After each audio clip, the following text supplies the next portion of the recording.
Back to the Bible. Jika kita tidak percaya kepada kebenaran Tuhan yang menyelamatkan manusia, berarti kita percaya kepada dusta iblis yang menipu, menyesatkan, dan membawa kepada kebinasaan yang kekal.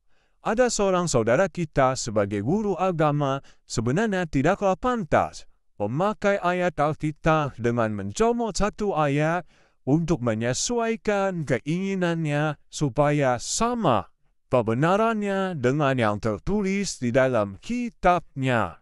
Apakah ini dibenarkan? Jelas tidak. Ya, Yesaya 29 ayat 12. Dan apabila kitab itu diberikan kepada seorang yang tidak dapat membaca dengan mengatakan, baiklah baca ini, maka ia akan menjawab, aku tidak dapat membaca. Dia katakan demikian, seorang nabi disuruh baca. Dia tidak dapat membaca. Orang Kristen tidak dapat menerangkan sampai detik ini. Walau terlalu pede saudara kita ini. Dia katakan orang Kristen tidak dapat menerangkan sampai detik ini. Ya, terlalu pede, ini asumsi hoa. Siapa bilang kami tidak bisa menerangkan? Kami mempunyai Tuhan yang benar, Tuhan yang mempunyai firman-Nya. Dia yang akan menjelaskan, menerangkan seterang-terangnya, menjelaskan sejelas-jelasnya. Kami memiliki Roh Kudus, Roh Tuhan yang membawa, menuntun kepada seluruh kebenarannya. Cerdaslah dalam beriman, temukan kebenarannya. Yang pertama, judul perikop jelas bangsa yang buta. Buta karena mata tertutup, berarti tidak dapat melihat kebenaran yang termeterai. Yang kedua, dari mana saudara mengartikan ini seorang nabi?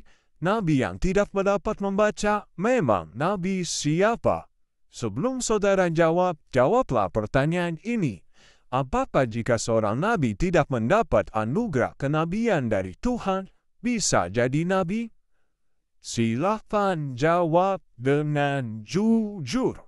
Ini adalah kebenaran dari kitab yang saudara percayai. Yang ketiga, ayat ini tidak menulis peristiwa turunnya kitab. Dan Tuhan dalam Bible beda dengan Tuhan yang saudara kita maksudkan. Yang keempat, jika saudara katakan turunnya kitab, silakan bandingkan dengan kitab yang ada di dalam Bible. Isinya sama atau tidak. Artinya jika kitab yang diturunkan oleh Tuhan yang sama, pasti isinya sama kebenarannya. Tidak berbeda kebenarannya. Jika berbeda, itu jelas satu adalah kitab yang benar dan satu lagi pasti kitab palsu atau yang tidak benar. Janganlah berasumsi dan berhalusinasi bahwa ini adalah peristiwa turunnya kitab. Yang kelima, bacalah ayat sebelumnya ayat 11. Maka bagimu penglihatan dari semuanya itu seperti isi sebuah kitab yang termeterai. Apabila itu dibacakan kepada orang yang tahu membaca dengan mengatakan, baiklah baca ini, maka ia akan menjawab, aku tidak dapat sebab kitab itu termeterai. Ayat ini jelas orang yang tahu membaca. Berarti tidak buta huruf. Mengapa tidak dapat membaca? Karena termeterai. Bacalah ayat selanjutnya, ayat 13. Dan Tuhan telah berfirman, oleh karena bangsa ini datang mendekat dengan mulutnya dan memuliakan aku dengan bibirnya, padahal hatinya menjauh daripadaku, dan ibadahnya kepadaku hanyalah perintah manusia yang dihafalkan. Yang keenam, apa yang dimaksud dengan termeterai? Masih tertutup, tersegel, belum dibukakan oleh Tuhan kebenarannya. Yang ketujuh, jadi janganlah memakai Alkitab untuk membuktikan kebenaran dari kitab saudara. Pakailah kitab saudara sendiri untuk membuktikan kebenarannya, ataupun kebenaran yang ada di dalam Alkitab. Karena di dalam kitab saudara katakan, ikutilah Taurat dan Injil, di dalamnya ada petunjuk, cahaya kebenaran, untuk orang-orang yang mau bertakwa atau mau hidup saleh.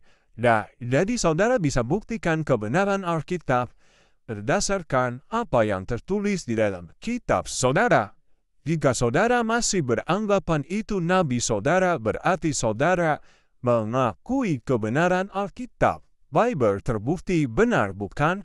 Dan kitab saudara masih belum sempurna tanpa Bible, karena harus memakai bantuan Bible supaya kitab itu menjadi lengkap, sempurna. Back to the Bible. Kembalilah kepada jalan yang benar. Janganlah terlalu banyak berasumsi, karena asumsi adalah dugaan yang dianggap benar. Dugaan yang dianggap benar itu bukanlah kebenaran dari Tuhan. Itu adalah kebenaran diri sendiri, atau pembenaran dari yang tidak dibenarkan. Sekali lagi, back to the Bible.